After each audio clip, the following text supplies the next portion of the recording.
Olá, esse é meu primeiro vídeo. Vamos ver se depois desse outros virão atrás. E à medida que a gente vai avançando, o aperfeiçoamento vem junto.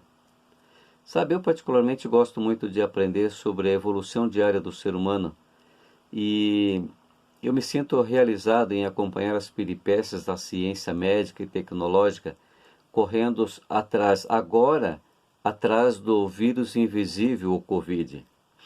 Gosto também das peripécias da política, que já tem chamado muita atenção a política brasileira nesses últimos tempos, onde esquerda, direita e centro acusam-se mutuamente e digladiam-se diariamente.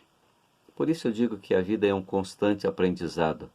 E agora, se tratando de aprendizado, hoje eu quero falar um pouco sobre a construção da Transamazônica e também a construção da usina de Belo Monte. Eu vou fazer um apanhado rápido e importante, mas importante, claro, para lembrarmos de como se deu o início da rodovia. Esta é uma das maiores do mundo, se não a maior. Sabe, é quase natural no século desenvolvimentista que hajam embates entre a aceleração tecnológica e a sustentabilidade. Entre tantas questões, eu gostaria de destacar duas e tentar trazer algumas respostas para essas duas questões. A primeira pergunta é: o que é desenvolvimento? Segundo, qual o custo da modernidade? Ainda veremos muita queda de braço no decorrer dos tempos, dos anos, para encontrar um certo equilíbrio entre sustentabilidade e inovação.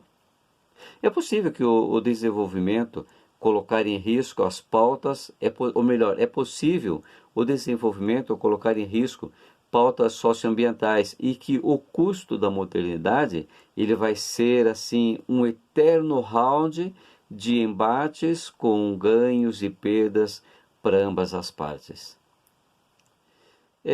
Falando sobre desenvolvimento, houve uma certa audácia e um projeto para levar o desenvolvimento à região norte.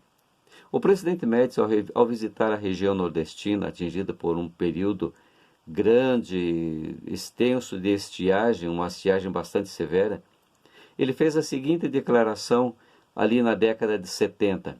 Ele disse assim: vou levar homens sem terra para uma terra sem homens. E foi nem mesmo nessa década de 70, 3 meses após o discurso de Médici, que iniciaram-se as obras de construção da rodovia transamazônica, ou seja, a BR-230. De início, a ideia de construir, no início, a ideia era construir agrovilas e distribuir lotes de terras agriculturáveis a uma população de aproximadamente 500 mil colonos que seriam distribuídos ao longo da rodovia. E isso, a princípio, era interessante. Porém, a infraestrutura para atendimento de educação, saúde e segurança, elas estavam apenas no papel. Aquelas pessoas que aceitaram essa proposta que ainda estava no papel, acabaram pagando um alto preço. Lógico que em alguns locais surgiram vilas e que posteriormente transformaram-se em cidades. Porém, uma grande maioria estão esperando até hoje aquele projeto que anteriormente fora feito e ainda não fora que apenas foi elaborada, perdão, mas que ainda não foi executada. Agora, segundo dados rodoviários, aqui na rodovia, num total de 4.233 quilômetros de rodovia entre Cabedelo, na Paraíba, e Lábrea, no Amazonas, somente 2.656 quilômetros foram asfaltados. Ou seja, ainda restam 1.577 quilômetros de estrada de terra a ser asfaltada. É bastante. E por seu porte, a Transamazônica, uma curiosidade apenas, ela é a única rodovia que pode ser vista da Lua.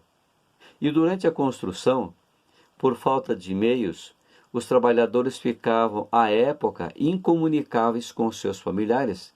E não raras as vezes, os homens que morriam ali por várias doenças, entre febre amarela, etc., eles não eram entregues aos familiares, era apenas comunicado o ocorrido. Ou seja, a família não conseguia fazer o último adeus do seu ente querido. Agora, falando um pouquinho rápido também sobre a obra de Belo Monte, esta é a terceira maior usina hidrelétrica do mundo. Ela levou para essa região milhares de imigrantes, entre homens e mulheres, e com os mais diversos planos de crescimento. Ali aconteceu um problema muito sério. Os serviços públicos, que já eram precários, tornaram-se ainda piores com o inchamento da população, que à época, algo em torno de 100 mil pessoas, passou para 150 mil habitantes. Ocuparam os locais de maneira desordenada, formando vilas, bairros, etc. E também, com isso, aumentou a má qualidade dos serviços básicos de tratamento de água e saneamento. Com apenas um hospital, Altamira viu sua população triplicar. Triplicando a população, triplicaram os acidentes de trânsito. A época de 451 anos passou para 1169. Isso também aumentaram os assassinatos de 45 para cada 100 mil para 57 para cada 100 mil habitantes.